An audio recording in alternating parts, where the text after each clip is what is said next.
Welcome to the Great Security Debate. This show has experts taking sides to help broaden understanding of a topic. Therefore, it's safe to say that the views expressed are not necessarily those of the people we work with or for. Heck, they may not even represent our own views, as we take a position for the sake of the debate. Our website is greatsecurity.debate.net, and you can contact us via email at feedback@greatsecurity.debate.net or on Twitter @securitydebate. Now, let's join the debate, already in progress. Peeling back the onion, I think the majority of us would argue that the attribution is not that great anyways. You can, we've seen malware families and stuff like that make it look like they come from a certain country, and probably not. Are you saying these can be faked? I'm saying that I want to make attribution dice that we can just roll, and whatever country comes up, that's okay. We're going to blame them. And then today. I have to say, does it matter? Does it matter where it came from? I know it's great to be able to point fingers away from your own, but at what point is doing that just not worth the time? Does it matter? Does it matter who actually did it? Probably not. But I think from the perspective of how we like to track techniques, and it goes back to understanding the adversary, right? So from that perspective, we do care, because now we're forward looking. All right, what's next? What should we expect? But Eric, would you say though that the cost of doing that though is much higher? Meaning, when companies, just say enterprises, have some type of an incident or breach, and insurance gets involved and IR gets involved, that process is strictly to get them remediated or back to a production. It's not necessarily to say, hey, now that we did it, we're going to dig even further, because they're going to ask that question. Do you want us to tell you where it came from and who was involved? And if you said yes, and they said, well, that's going to cost you another $200,000.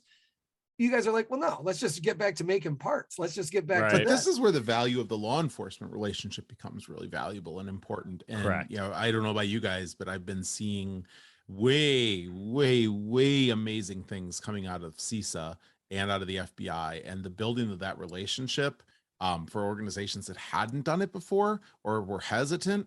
Please, this is a time to go relook at that, because then you do that handoff and you don't pay the Google Mandiants or the other firms to do that for you. And you say, you give it to CISA, you give it to the FBI, and let them look at it at a more macro level. And then they can correlate that at a nation state level, because at that point it likely is something nation-y. Right. And for many of us now, that handoff is going to be non-negotiable. It's forced, right? With some of the legislation that's coming that's out. true. You've got what's going on with the SEC. There's another one that's going through. Did it just make it through the House? And I think it made it through the Senate. It hasn't made it through the House yet. Yeah. That was, yeah. So there's a lot ramping up on that. It's going to get interesting. I've been reading through the SEC guidance and all of that, and it's going to change the way we do things. A lot of the tenets for the big companies, and Earl Doobie actually had a good talk on this. It was a question that came up at FutureCon, and was kind of talking about how for big companies, it's not that big of a deal, right? We're doing a lot of those components that we can make those disclosures. We can talk about our programs, but it may be a little painful for some of those smaller companies that are going to have to start ramping up, starting to explain the security programs they have in place. It's crazy right now. Yeah, and that's funny, because that was a parallel to what they were talking about in when GDPR came into play. That it was actually, in order to enter into a field, you had to be this tall, you had to do this amount of work, and it actually the fear was that it would end up stifling local innovation because you couldn't afford to get started. I think it's been somewhere between that, that doomsday scenario and zero that it's actually been. But I do know it is harder to get started. And if you layer some more of this on, now keep in mind, I am not saying we don't do it. Yes, I think it's exactly the right idea, but doing it means that it's going to be harder for people to get started. I think we just have to be careful in how we go about it. And we have to fully acknowledge the complexities that are at play. Go back to what Brian's walking through and everything around currencies and all of that. The world continues to get much more complex than it was, and especially in our field. Because I know you go back, it wasn't too long ago that they were proposing on holding CISOs personally liable for some of the things that could happen. Well, that just happened. With which the company? Courts just cleared. Is this in regards to SolarWinds? SolarWinds, thank you. Yes, That's what came to SolarWinds. Okay. So the courts just, I think that they threw away, they threw out a motion to keep the CEO, the CISO, from being directly liable in class action. I mean, it's a pretty stark, guess what? You're on the hook. Coming out of the US courts. This is just in the last 2-3 weeks. And a great reminder, if you haven't, if you are in one of those roles or you happen to be doing insurance planning, make sure you can start covering this stuff in your D&O insurance, but make sure that this is, that your CISO and that your CEO and that your board are included in for this purpose in your directors and officers insurance. It's amazing. I mean, just kind of puts it in perspective. I was thinking about this the other day, that as a security community, what we've done within each of our programs, within organizations, we've come so far from where we once were on the security front, but yet in comparison to other areas within the business, we are still so young and still so figuring things out. I mean, if you go back to just the financials, right? You know, GAAP reporting and all of that, that's structured. It's highly structured. This is how you do it. And there's so many rules around it, and we're still trying to figure all of that out. So one thing I wanted to touch on, though, when you were saying that, and I think, Dan, you commented on this, was there was this fear that if you started to put too much around the process and security controls and all this other stuff, that the cost to entry would stifle innovation, right? And that you can't do that. So now you instill fear back into the government that we got to keep pace with the rest of the world, right? We got to make sure that, in this, not going to the destabilization of the US dollar, because that's a much long-winded conversation, but we need to make sure that we're still number one at speed and everything else. If you look at any industry, including automotive, including even construction, anytime that there's been any type of legislation or scare around, well, we need to make sure we put this in place. Well, no. That's going to make the cost of building a home that much more expensive. The level of entry for people, we're going to be removing a certain, entire class of people, and they won't be able to afford homes. That wasn't necessarily the case, right? It was building better quality, safer homes, right? Yeah. Putting rules in place. Same thing in automotive. When people started talking about, first it was seatbelts, then it was airbags, and that the cost of putting all these safety systems in there, right, is people aren't going to be able to afford the car anymore, right? But when you look at the overall volume, I think it goes right back to Intel when he said he was going to sell the silicon transistor, right, for $1, right? That everyone's like, there's no way, you could never sell it for that. They were used to making those fat margins. But if you're putting one inside every single product that's produced, the volume, you make it right? up on volume. Yeah. Yeah. So where I'm going back to is that software right now has a high amount of volume. And Dan, I know I was having this conversation about agile and poking the bear there earlier, right? But was originally predicated on the fact of how to speed up development software to get it out there faster. All the controls weren't built into it. It was, how do we do this fast and how do we get it out there? And now we've become loving the idea of fast, right? It's like when I was just this morning picking up donuts for the kids and looking at the line inside, and I could see people frustrated. They're not used to having to wait 5 minutes for their donut. This is ridiculous. Donuts, I walk in and I get them now. 5 minutes? Ridiculous, right? But what if the quality of the donut went down? Would you still come back, or would you go next door, right? Like, is the quality of the software there, right? Or are we predicated on pushing things out so fast, right, that we worry about secure and vulnerabilities or good produced software later, right? And let the companies figure it out. And that all falls back onto security at some point. There's not a morning I don't wake up that I don't read about some new 0-day or vulnerability in some type of software that's out there. But let's translate this out into the physical realm.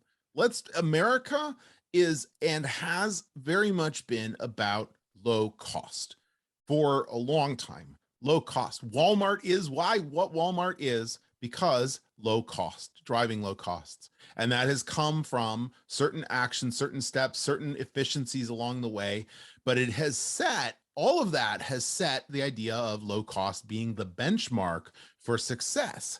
Looking at gas prices, we're at $4 a gallon on average across the country now. And that is apparently this rippling death blow to the idea of low cost in America. Like, this is something that political futures will die as a result of having changed low cost gas. And I mean, I understand it's how people get to work. It's how people's livelihoods happen. But we're so focused on low cost of everything, the race to the bottom, that quality, and you got to take your head out of the manufacturing, out of the automotive realm. Quality has never been able to stay when price was on the line. Look, to go at the broader level, quality, look at feel the shirt you're wearing. I promise you, it is not the same quality as the shirt you wore 20 years ago. Dan, 100%. This goes back to Takata, Nissan, etc. Every time there has been a major issue and they go back and investigate, it's, well, we got rid of doing these quality checks, got rid of doing this because in terms of trying to hit price targets, we needed to reduce costs. And there's only so much you can pull out in material and process. It was like, well, why do we have to do 20 different quality checks? Why do we have to do this? Well, we're adhering to this internal policy we created to meet a target from the customer. Okay, why don't we change that from 10 checks per shift to 1, right? Well, now you don't even have any data to show that you were really doing it because you really weren't doing it. Right. So then when you actually have a major problem and someone dies and it's like, show us the data. And it's like, well, we quit doing it.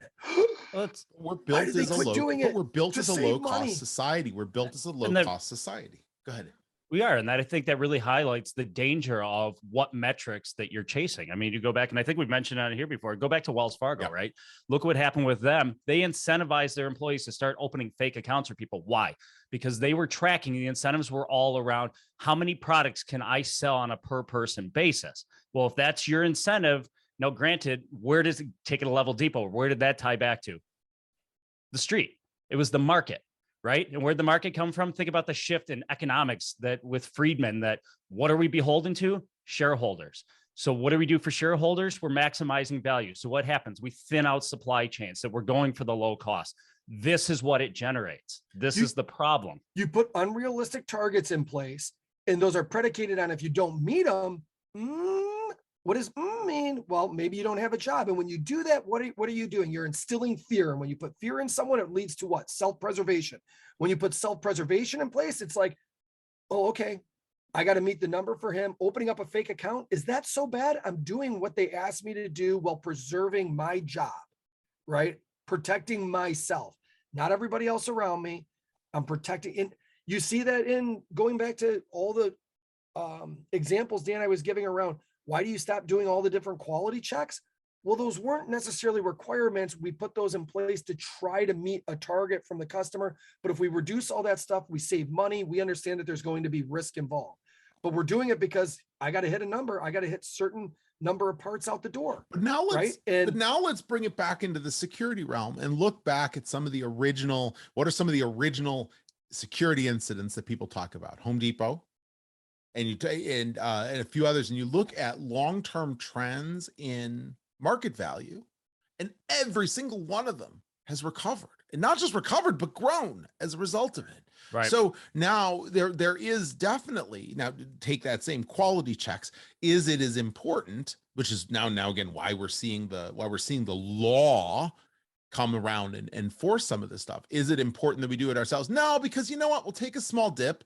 We'll pay the price. And you know what? At the end of the day, we're still going to end up growing. And that is why this is that whole idea of self-regulation. You try it, it doesn't work. And now this is why we're seeing the same thing happen why we're seeing the FTC start to step in, the SEC start to step in, and the US Congress start to step in to ensure that the right pieces are put in place, just like the NTSB, just like we now have this on the security side. Same thing exists in privacy, and why Americans are generally pitching for an effective national privacy law. It hasn't been working because if you don't give the bounds, they're going to keep going because the market will drive it. We have the opportunity. We don't have rails. We're going to keep going wide. Eric, would you agree though, like an audit team or a risk management team that you have though, they're not just in place to come in and find a bunch of things wrong and wave a flag and say, look what we did. We found all these problems. Those are the same type of teams that work on the assembly line. And yes, I am going back to automotive. They go through and help find the gaps that cause quality problems and then work with the manufacturing team to figure out how do we implement, whether it's poka-yoke changes, et cetera, that aren't going to increase the cost of the assembly line another $1 million with the same output, because then you're never going to have a return on investment.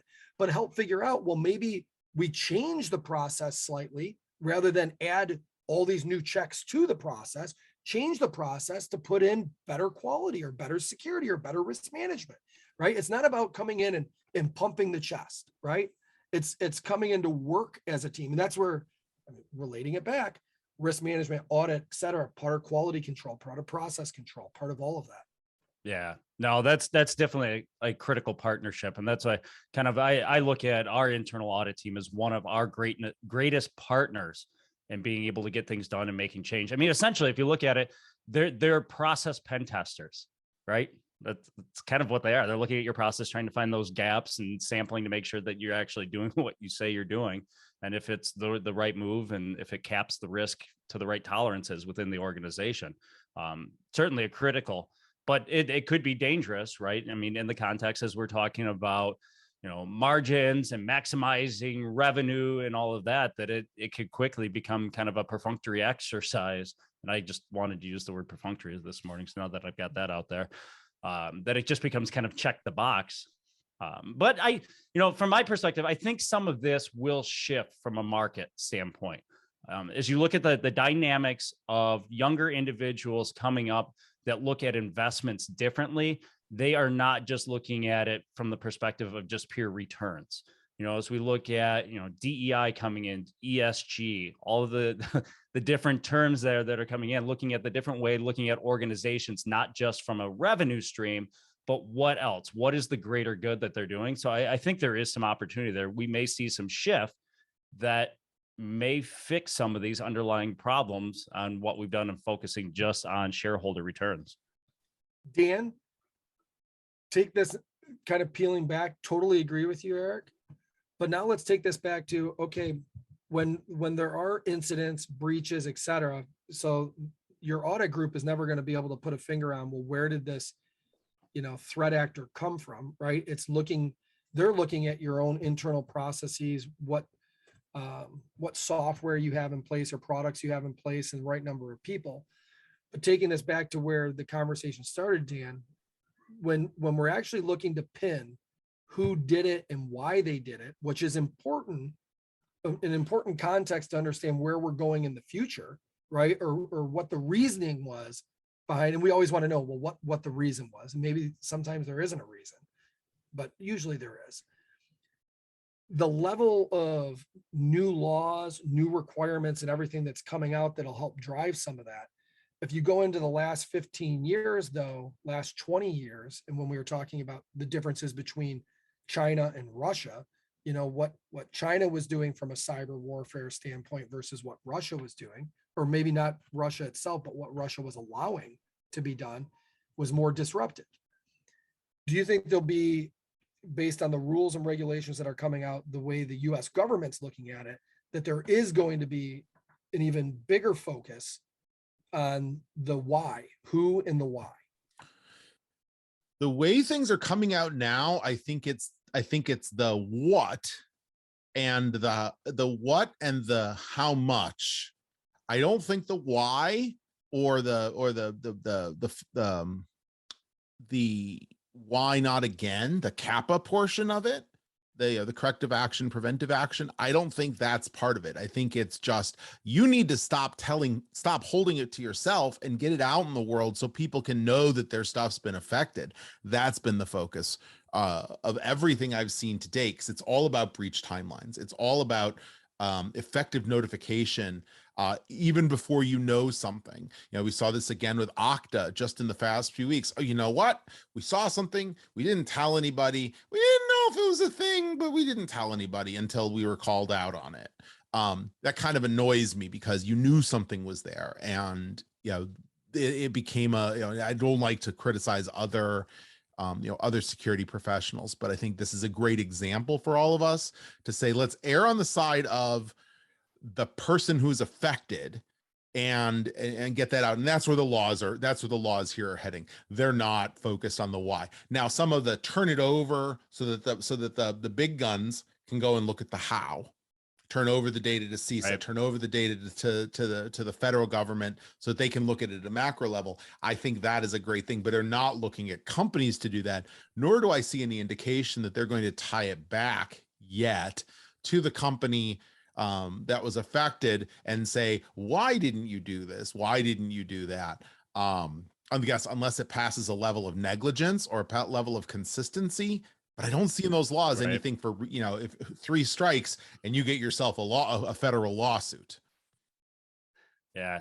I don't know about, oh, sorry, Eric, I was gonna say, I don't know that there would be, but Eric, I'm going to turn this over to you then. I think there's a good reason why the government can't do that. But on the same side, if they did, what's the why? And companies were disclosing that, oh, yep, our latest C3 Hercules, all the information on the plane, the engines and everything else was stolen. So they'll be able to build it for 1/3 of the cost that we did. Oh my God, shareholder value, stock would plummet overnight. Just the fact that you were breached, yeah, it goes down and it comes right back up. And you've seen that happen. Target, name the company, right? Little dip, little up. But if it actually stole proprietary data, something that you've actually set expectations to the street on, that 3 years from now, you're going to deliver something that's new and innovative, and you told everyone, well, they just basically stole all the source code to it and everything else. No, the market's going to react. Shareholders are going to react. That's a big deal. But if people knew that, other companies would be like, oh my God, we need to do something different. Oh my gosh. Right. Eric, sorry, go ahead. Well, and that's why, actually, I mean, if you read through the SEC and what they're putting forth, that's why I actually think, and I'm kind of interested on your thoughts here, Dan. I think the term that we've typically, so it's materiality is really what's ingrained in through all of that. And we've always talked about that in the terms of Sarbanes-Oxley and what is actual material to shareholders. But I feel like that's about to shift. And exactly what you're talking about, Brian, that usually it's been a dollar value. What's the dollar impact to the organization? But now reading through some of those comments, it starts to take, it's not all quantifiable, it's qualitative as well. Thinking about that intellectual property that today, it might be harder to put a dollar value around it. But now as you look 3 years down the road, if somebody else can get to market and now I don't have a market for what we're going to be selling, that there is a material aspect to that. So I think that definition is going to start expanding on what we need to report in. And specifically, it calls out in there on the theft of intellectual property, that if that gets stolen, that's now a reportable offense. But there's other things in there that was interesting, because I think there was a comment about denial of service or the threat to release information. And I almost see that as akin to, without getting in too much into politics on what's being proposed on taxing certain individuals on income that's not really recognized yet, right? That if we look at the market value of certain investments that are still investments, they haven't actually been pulled out, so nothing to recognize, but they want to tax it on that. I think some of that is starting to creep into cyber, that a threat was made against you, that data might be released, therefore that is an event now that is disclosable. It's interesting. I totally going back here. The denial of service that will come when they start pestering everybody, when the bad guys start pestering everybody and saying, we know something about you, and then you have to report it. I mean, there's the pendulum. Anything you use anything you do can be used to an extreme to keep you from doing anything. Right. And we got to be careful with some of that too, because some of that, who knows, how are you telling if somebody's truthful? I could go to any company right now and say, hey, I've got your information, pay me. And you have to, but we also have an obligation to investigate all of it. Yeah. So a couple of things. I was thinking about it. So I have to somewhat disagree with Eric of 20 minutes ago as we were talking about attribution. And I was thinking about this. You know what? It is going to be super important for companies in the terms of insurance, right? Because attribution is really what you're going to, was it an act of war or was it an attack against you? Because those will determine payouts. If you don't have correct attribution, I may not get money back for that event. And that becomes a huge deal. But at the same time, and I feel like I'm kind of stepping up on a soapbox actually here. Have the ability to help determine that and are not just at the whim of your insurance provider. Well, I mean, looking at it from the practitioner standpoint, do you really want to be beholden to the insurance provider to tell you if it was an act of war or not? Or is there going to have to be some neutral third party that's telling? And is the neutral third party then the IR companies? And then how do you ensure that this is where I'm going with it, because the IR companies that are mostly paid for by the insurance companies. Interesting, because you look at the I love industry, the IR. I love the work that IR companies do, but the money is coming by and large through the insurance pipeline. So when you look at all the insurance fraud that occurred in the medical industry over the last 20, 30 years and fake claims and everything else, or not just, I won't call them fake claims, but somebody gets injured and it's like, well, did you know though, that if you weren't able to work for the next 3 months and you walked around with this limp, that you would get paid X amount of money, right? It's like, yeah, but it was only a sprained ankle. Yeah, but, right. And I'm really throwing a curveball here. But if you look then at the company, right, just experienced X issue, and it's, hey, if somebody's advising you that, well, if it was this, you get paid X, but if it was this, you get paid Y. Yeah, but Larry Johnson, when he sprains his ankle, doesn't have to disclose to the court of public opinion and Wall Street that it happened. So Larry Johnson can do it until he gets found out. There are other controls in place in corporate America, especially in public companies, to make those public, make them reviewed. But again, who's doing the investigation? And who are they getting paid? It doesn't necessarily mean there's always investigation. I think so. Now let's go to scholarly research. I'm going to take it out of your court and put it into mine. Let's talk about this in terms of academic research, bio research. There have been in the National Science Foundation, which funds a significant portion of scientific grants in the U.S. And now, as of early next year, the NIH, the National Institutes of Health, that fund the vast majority of the rest of scientific research grants, are going to require that all data sets for funded for research funded by them will be made public, so that all of your data, so others can decide to go and look at your research. Others can decide to go and look at this. I love the idea of making these publicly available. So now it's not necessarily that you have to get an investigator, because anytime you are forced to do something, you now then have a path towards shaping it. Look at where SOC 2 has gone. Look at where 27001 has gone. They're great in fundamentals. And if you want to play the game, if you want to do it because it's the right thing to do, you can. But there are also approaches that aren't quite so legitimate. Now, if we put the data out there in the specter, now let's take this to people now have the ability to look at it at their discretion. If there's an interesting topic, you can put 50 people looking at it from different ways, and they can come up with different things. Now, unfortunately, we've also wandered into the realm of mercenary vulnerability disclosures, and the hacker brands that are capitalizing on researchers that want to be paid to see their, for vulnerabilities. I mean, I think there's the idea that there is public accessibility to the output, and therefore could be scrutiny of it, is another interesting approach that doesn't take a single paid path that can be gamed, just like certifications. As soon as there was a path, there was the useful path, and then it became gamed. Just like SOC 2 and others, there's the path, and then it becomes gamed.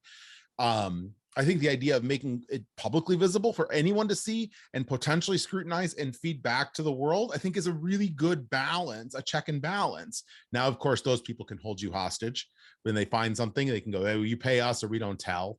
But right. It's just another approach, taken one based on research imperatives, but also encourages you to do all that you can right up front, and then make it public so others can take a look. But research is searching for the why. So Eric, if you get hit with ransomware, right, and your company looks at it and says, "Oh my gosh, it might be cheaper just to pay the ransom than the 3 weeks it would get to get back up online. But your IR company says, well, whoa, we got to be careful here. This could be one of the sanctioned ransomware gangs. And by doing so, you would pay a fine. And they immediately look at it and say, guess what? The code that they use, we can immediately tell you right now that although it looks like it, we can tell you today that this is not them. And until the US government figures out that it is, if we pay it right away, you're not going to get hit with any fines and you can be back up and running in 2 days. Right. Oh, so now you're being advised by the same company that's supposed to be doing the investigation, the remediation, that it would be cheaper to pay, helps the insurance company out as well, than it would be to do the full remediation, because it comes down to money, comes down to shareholder value. And that if we push this right away, we can do so because while we know it's probably them, they changed up their code the way it was used. And this one is not in the little bucket of sanctions that the US government can classify. So you pay it right away. And in the end, a month later, when the research does come out and shows that it was, okay, just add it to the sanction list. But you got around it. You circumvented it. Because in the end of the day, it comes back to money, how fast we can get up and going, everything else. And that's why I was going with the why part. Right. And that highlights the variability in that whole realm right now. And I think it gets back to the importance of bringing in law enforcement early on so that you've got that coverage that, hey, it was vetted at the time. This was the decision that was made. As long as you can show a trail of why you made the decision and why it was the right decision at the time, you should be all right. But, you know, what I still struggle with is we still vilify the companies that get hit. Mm-hmm. Now, there are instances where there is negligence. I get that. But I put this in the context of a physical war. This would be like shaming Ukraine that, oh, look what you did. You let Russia just walk right in there. Like, and that's the physical. Nobody would ever make that comment, right? The same thing like a bank. I know we've used that analogy before, but shame on the bank for allowing somebody to come in with a gun and rob the bank. I debate that though. Sure. I disagree. Let's go. I think we have come as a society to shame those that don't act appropriately afterward. I think we are getting more and more. When I see fingers wagging right now in this, it's to people who didn't disclose, who weren't transparent, who didn't take due care once they knew about it, not necessarily that they had the incident at all. I think the idea of incidents, the idea of it's not if, it's when, is starting to sink in now amongst our own cast of security characters. We do have commentary about things that people could have done better, and we learn from it. And I think that's an important part of calling out what went right and what went wrong, that we all can collectively learn and not make the same mistakes. Which also requires transparency, which is also equally hard for many companies to do. But I think it is not about the fact that something happened as much as it was 10 years ago. At Home Depot, it was about Home Depot messed up. Now it's about, hey, Okta had a thing where they messed up. They didn't tell anybody. But I agree with Eric here, though. It is vilifying, Dan, because as soon as the headlines hit that Toyota was breached, Toyota wasn't breached, right? Toyota has a breach. I mean, in 2 minutes, I was able to read 3 articles that clearly showed that there was a supplier that was hit that caused disruption to Toyota's process. That is about clicks and is the same thing. But that's not. But it's the media vilifying, right? And the people then fall. The number of people that texted me, right, just because they knew where I worked prior to coming over, like, hey, did you see Toyota got hit? And I was like, oh, like, guys, they did. That's a domino effect of supply chain. It was the same thing when they said LinkedIn got breached. Somebody went and scraped a bunch of personal data that's available out on the web and then put it all together to say they had millions of terabytes of data of, and you saw the same thing on CVS, a fake site where somebody goes in and clicks and enters their information, right? CVS themselves wasn't hit. There's so many different examples. And until somebody publicly comes out to explain it to everybody, you'd have to shut down like every news outlet out there where they get up and you got people that should know better getting up and saying, well, with the latest breach of Toyota or the latest, cybersecurity incident impacting Toyota, just the way they want to word it. But that's not limited to just I think this is, Bob kicked. That's true, kicked a kid. Well, you know what? Bob kicked a picture of a kid, and it looked like a kid. You know what? So let's report on it. We'll figure it out. We'll fix it later. This is not just something that we have. This is a way bigger problem, and I don't think we can fix it just in our own field. I think we got to be careful though to delineate the viewpoints on the public's perception and our perception as practitioners. I think our perception as practitioners, we start to scrutinize companies and looking at their response, right? That we acknowledge that everybody's going to get hit. But in the court of public opinion, look at the number of times Congress pulls companies in front of them, and we're going to have this big meeting. How could this happen? Let's all get on soapboxes and have this conversation. No, because we vilify companies. Now, again, there are cases where there is gross negligence. I get that. Then let's talk about those issues where corners were cut, that we were more worried about the money on the street and showing revenue. So we cut corners, and therefore we took on more risk than we should have. And this resulted in this result. But by and large, I think those are not the norm. The norm is companies that are doing the right thing, that are putting the practices in place, but still get hit because of the complexities of systems at play. It's not like protecting a house, right? And I kind of preaching to the choir here. It's not like, well, I just got to lock my front door and then we're good, right? There's millions of doors throughout the organization, and not only doors, if you think about it in the context of firewalls and stuff like that, at the end of the day, it's people running things, and people are easily targeted, and there's ways to get around it. And let's be honest, as practitioners, we have to be focused on meetings, compliance. We have to do all these different lists of things, but the attackers don't. No. They have one goal. All they have to do is find creative ways to get in. And we need to be careful about how we scrutinize companies when it is truly stacked against us. Oh, it absolutely is, which is why I guess I have started to feel like it's not quite that more and more, even in the general public, are understanding that it happens now.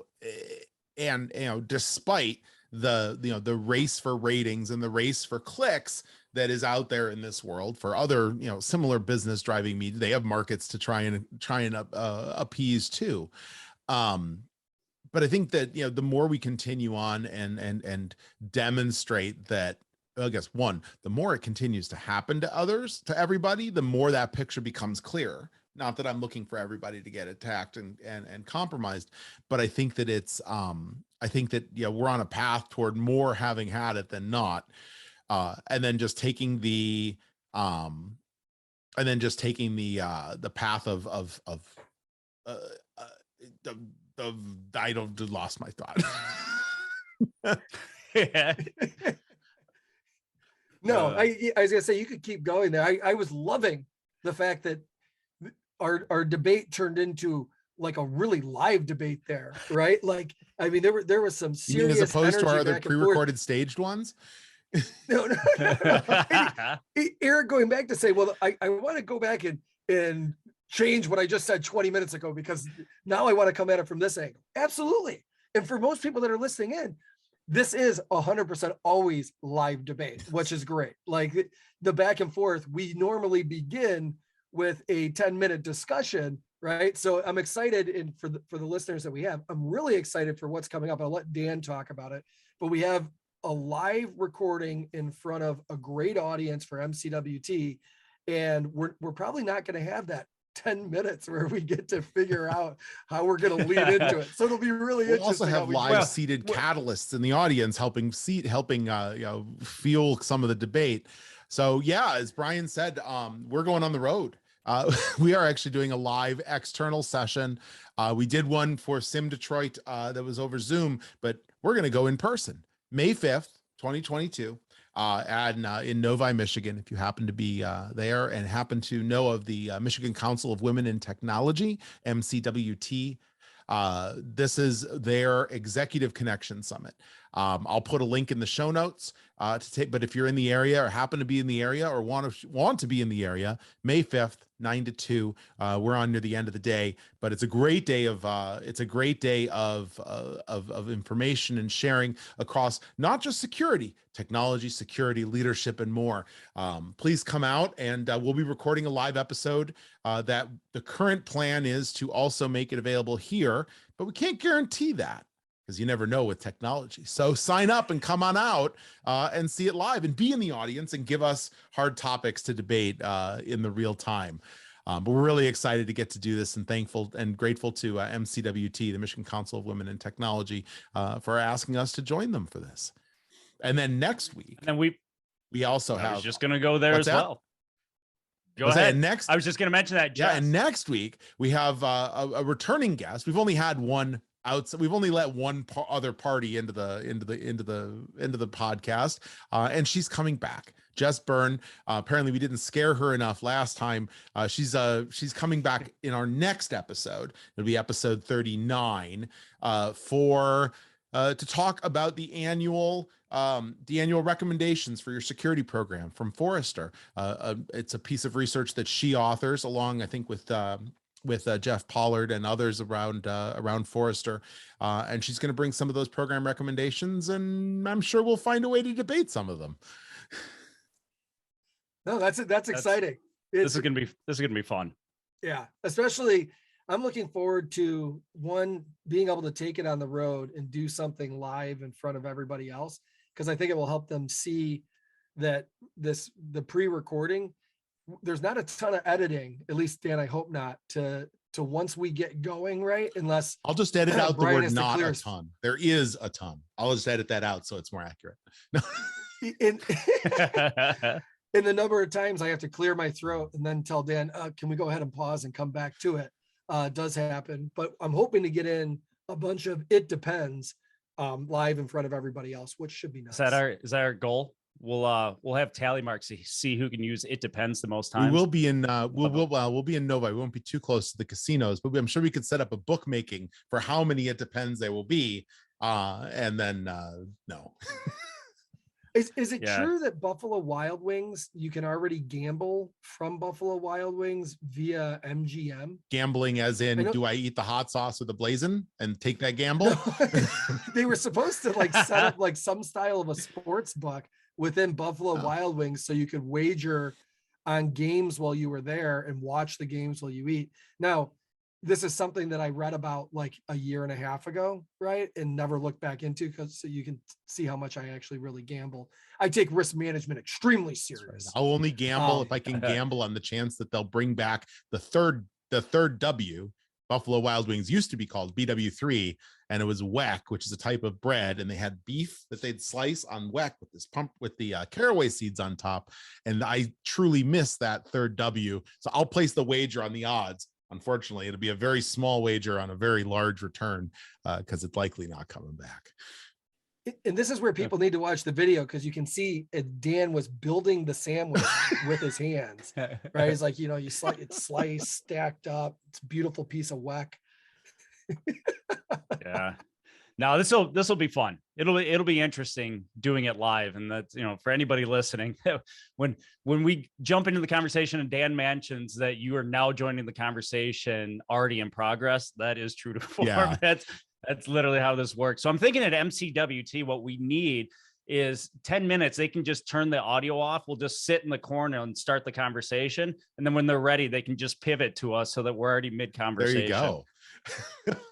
Sounds. I really like that a lot. Sounds good. Well, and I think with that, we're going to close for today. Again, I'll put links to the MCWT registration in the show notes, and all of the things we've talked about today will be in the show notes as well, including a link to BW3 and their sports book, and if they have it. We look forward to seeing you again soon, but in the meantime, we really want your feedback. You can email us feedback@greatsecurity.debate.net, or find us on Twitter @SecurityDebate.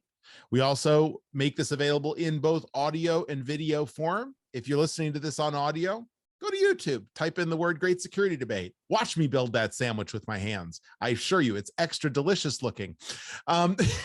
And if you're on YouTube now, you can go to your favorite podcast application and just search for Great Security Debate and subscribe there. We really appreciate you being a listener and being a viewer. We really enjoy doing this, and we like knowing that you're out there. So let us know that you're out there. Send us a mail, send us a tweet, send us some sort of feedback. Find us on LinkedIn. We're there too. But we'd love to hear from you, not just about feedback, but about topics you'd like to hear coming soon. And to you, Brian, and to you, Eric, thank you so much for being here. We always have a great time, and today is no different. in this case, I think the debate's going to continue long after I hit the stop recording button. Thanks everybody, and we'll see you again soon on the next Great Security Debate.